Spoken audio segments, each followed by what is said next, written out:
की OBC list में जाट समाज का नाम आता है।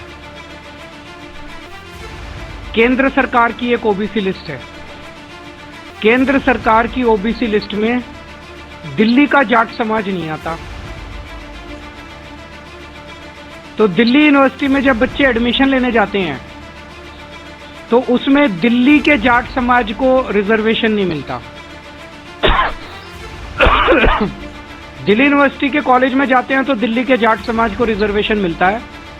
केंद्र सरकार के किसी भी कॉलेज में या यूनिवर्सिटी में जाते हैं या केंद्र सरकार की किसी भी संस्था जैसे दिल्ली पुलिस हो गई, डीडी हो गई, उसमें नौकरी लेने जाते हैं तो दिल्ली के जाट समाज को उसमें रिजर्वेशन नहीं मिलता।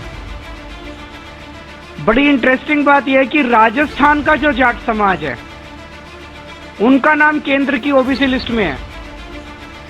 तो दिल्ली यूनिवर्सिटी में जब एडमिशन लेने जाते हैं तो राजस्थान के जाट समाज को रिजर्वेशन मिलता है दिल्ली के कॉलेज में।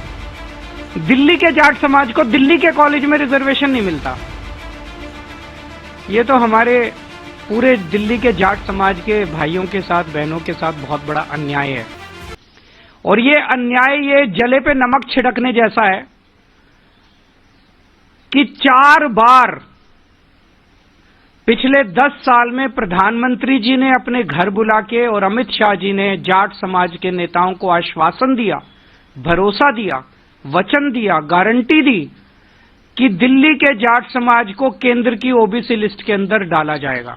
अगर प्रधानमंत्री और गृह मंत्री झूठ बोलेंगे, अगर प्रधानमंत्री और गृह मंत्री अपने वादे को पूरा नहीं करेंगे, अगर प्रधानमंत्री और गृह मंत्री को जाटों की याद केवल चुनाव के पहले आती है, आप देख रहे हो हर चुनाव के पहले जाट समाज को बुलाते हैं, कहते हैं वोट दे दो, इस बार वोट दे दो, अगली बार कर देंगे, इस बार वोट दे, और कभी नहीं करते, कभी नहीं करते।